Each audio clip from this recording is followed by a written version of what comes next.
हमारे चैनल को सब्सक्राइब करें और बेल आइकन वाला बटन भी ज़रूर दबा दें ताकि हमारी आने वाली वीडियो की नोटिफिकेशन आपको आसानी से मिल जाए। की जानिब से पाकिस्तान से डू मोर का मुतालबा एक बार फिर से सामने आ गया है और IMF का ये कहना है कि बिजली और गैस की कीमतें बढ़ाई जाएं। इसके अलावा IMF ने सर्कुलर डेट और बिजली की नुकसानात भी कम करने पर जोर दिया है। जो टारगेट दिया गया है पाकिस्तान को वो ये कहा गया है कि जुलाई से सितंबर के दरमियान पाकिस्तान ने 1000 अरब रुपए इकट्ठा करके IMF को रिटर्न करना है। इस किस्म के जो टैक्सेस हैं उस हवाले से बात की जा रही है, लेकिन हुकूमत IMF का ये मुतालबा मानने के लिए राजी होती है नहीं, इस पर बात कर लेते हैं। नासिर चौथाई साहब, आप समझते हैं गवर्नमेंट माने कि IMF की शराइत को, इस डू मोर के मुतालबे को?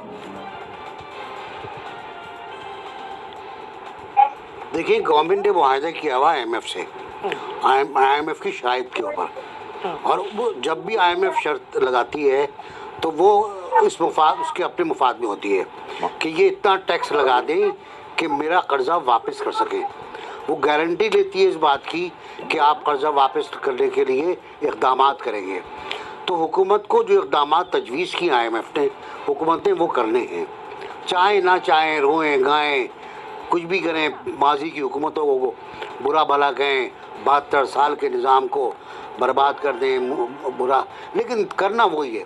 IMF के पास आप गए थे, देर से गए ताख़िर से गए, ये एक अलग बहस है, लेकिन जब IMF आती है तो अपने साथ एक बंडल लाती है कंडीशंस का, शराइत का, कि जी आपके हाथ में ये हथकड़ी होगी, तो और दुरुस्त पहनी हुई है हमने। अगर हम नहीं पहनते तो हमारा हाल बहुत बुरा होता। सही।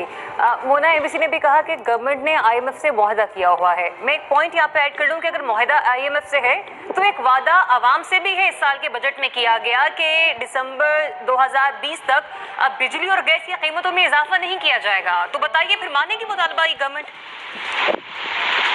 जी बिल्कुल ज़रियाब, आप बिल्कुल सही कह रहे हैं, आपने अच्छा रिमाइंड कराया है और मैं उम्मीद करती हूँ और इंशाल्लाह, बस क्या मैं बोलूँ कि आपके वादे पे को वो ज़्यादा वफा करें और IMF के वादे को कम वफा किया जाए।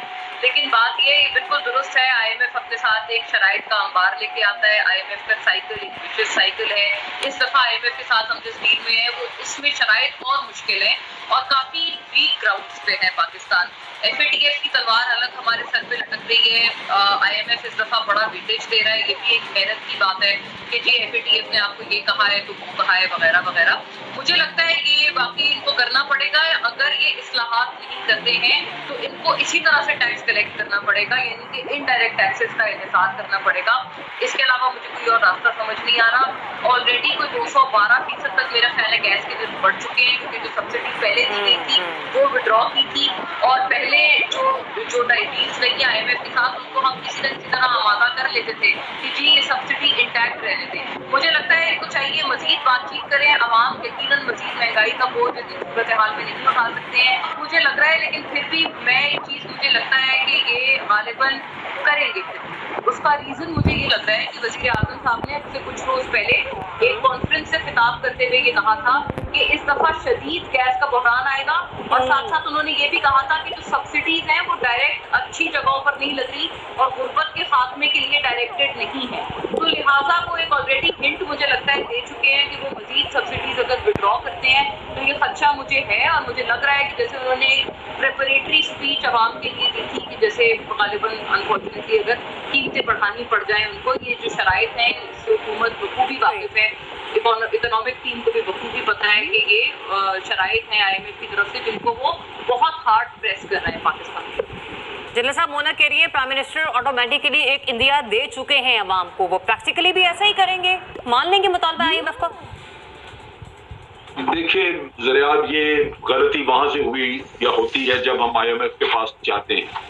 कर्जा वैसे भी बुरी चीज है, लेकिन IMF का कर्जा तो बहुत ही बुरी चीज है, क्योंकि वो किसी भी मुल्क की इकोनॉमी को ठीक करने के लिए नहीं देते, वो आपको बर्बाद करने के लिए देते हैं। उनके 3-4 मुतालबे होते हैं। वो ये कहते हैं कि जनाब अपने जो एसेट्स हैं वो बेचें, यानी प्राइवेटाइजेशन को तेज करें। वो कहते हैं कि आप अपने बिजली और गैस वगैरह की चीज़ों इनकी कीमतें बढ़ाएं।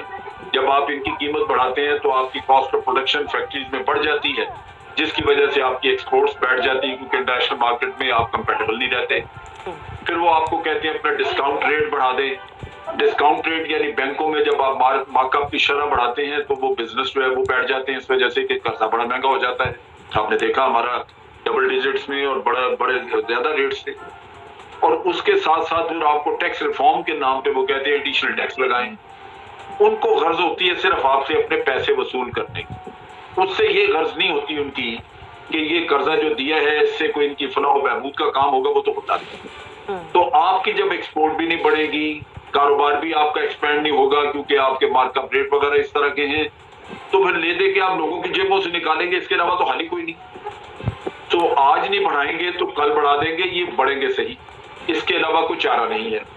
क्योंकि आपने जो कर्जा लिया वो आपने अदा करना है और वो जिनसे लिया है वो आपको अपनी टर्म्स जो है वो डिक्टेट कर रहे हैं, वो बता रहे हैं कि जी हमें पैसा चाहिए वापस, ये काम करें ताकि हमें नजर आए कि आप पैसा इकट्ठा कर। तो ये एक मसला है जहां पे मेरा ख्याल है कि कीमतें बढ़ेंगी। ये इब्राहिम आपको पॉइंट क्या है इस पर? देखें, जब ये हुकूमत आई तो इस हुकूमत का ये मौक़िफ़ था कि इन्हें बहुत बुरे हालात में मईशत मिली और इन्होंने कहा कि कर्ज़ों का बोझ भी बहुत ज़्यादा है और हमें इस्लाहात लेके आनी है। अब पहला पूरा साल इन्होंने कहा कि हम इस्लाहात करेंगे और उसमें लोगों को मुश्किलात का सामना करना पड़ेगा, लेकिन उसके बाद 1 साल के बाद हमारी इकॉनमी टेक ऑफ करेगी और लोगों को रिलीफ भी मिलेगा। अब वो जो पहला 1 साल था जिसमें रिफॉर्म्स हुई, उसके दौरान हमने देखा बिजली गैस की कीमतें जो हैं वो 200-300% तक बढ़ गई, सब्सिडीज़ सारी ख़त्म हो गई। लोग फाइनेंशियल डिसिप्लिन तो शायद हुकूमत लेके आई हो, लेकिन उस फाइनेंशियल डिसिप्लिन के दौरान बहुत से लोग बेरोज़गार भी हो गए। लेकिन फिर हमने देखा दूसरे साल के अंदर भी वो टेक ऑफ इकॉनमी का हमें अब तक नज़र नहीं आया। 2 साल कंप्लीट हो गए और अभी भी वो रिफॉर्म्स का अमल जो है वो जारी है। अब हुकूमत जो आपको मैक्रो जो इंडिकेटर दिखाती है, मिसाल के तौर पर कि आपका करंट अकाउंट डेफिसिट जो है वो बड़े अच्छे तरीके से मैनेज हो गया है, आपकी एक्सपोर्ट्स बढ़ गई हैं, आपका ज़र मुबादला जो है वो रिकॉर्ड अब बन रहे हैं जो पाकिस्तान में आ रहा है, लेकिन अवाम देखते हैं कि उनको ग्राउंड पे क्या मिल रहा है, यानी माइक्रो लेवल पे कुछ नहीं हो रहा। माइक्रो लेवल पे ये जो बड़े फिगर हमें बड़े अच्छे नज़र आते हैं, असल तो मसला ये है कि अवाम को इनका क्या फ़ायदा हो रहा है। अब 2 साल आपके रिफॉर्म्स पे गुजर गए, लेकिन अवाम को ग्राउंड के ऊपर जो है वो तो आई होप आप लोगों ने इस वीडियो को यहाँ तक ज़रूर देख लिया होगा। अगर आप ऐसी वीडियो और देखना चाहते हो तो हमारे चैनल को सब्सक्राइब ज़रूर कर दें और बेल आइकन वाला बटन भी ज़रूर दबा दें अगर आप भी भारत और इंडियन आर्मी को सपोर्ट करते हैं, क्योंकि मैं इनसे रिलेटेड काफ़ी वीडियो इस चैनल पर अपलोड करता रहता हूं। तो अब बात करते हैं इस वीडियो की। तो इस वीडियो में बेसिकली आपने देख लिया कि पाकिस्तान की कितनी बुरी हालत हो गई है। FATF से वह ब्लैक लिस्ट होने वाला है, प्लस में IMF से जो कर्ज लिया है उससे उसको काफ़ी अपनी कीमतें हैं जो गैस वगैरह की बढ़ानी पड़ रही है, क्योंकि टैक्स कलेक्शन करना है, क्योंकि IMF के कर्ज भी देने हैं, जिससे गरीबों का वहाँ पर बहुत ही बुरा हाल हो रहा है। गैस की कीमतें 300% तक बढ़ चुकी है, मतलब 3 गुना हो चुकी है गैस की कीमतें, और बिजली की कीमतें भी आसमान को छू गई है और उनके सारे बिजनेस ठप होते जा रहे हैं, क्योंकि बैंक जो लोन देते हैं उस पर ब्याज काफ़ी बढ़ चुका है। तो आप देख ही रहे हैं पूरे पाकिस्तान का बुरा हाल हो गया है। और ये अपने आप को भारत से कंपेयर करते हैं, ये अपने आप को भारत से कंपेयर करते हैं और कहते हैं कि हम भारत से ज़्यादा ताकतवर है। तो आप देख ही सकते हैं कि उनका हाल क्या हो रहा है। वह आपस में ही अंदर पूरी तरह से निचुड़ते जा रहे हैं और IMF इन्हें पूरी तरह से निचोड़ रहा है। ऊपर से सितंबर और अक्टूबर में IMF FATF इन्हें ब्लैक लिस्ट भी करने जा रहा है, जिससे इनकी पूरी तरह से कमर टूटने वाली है। तो मिलते हैं अगली वीडियो में। जय हिंद, जय भारत, हमें सपोर्ट करें। जय हिंद दोस्त।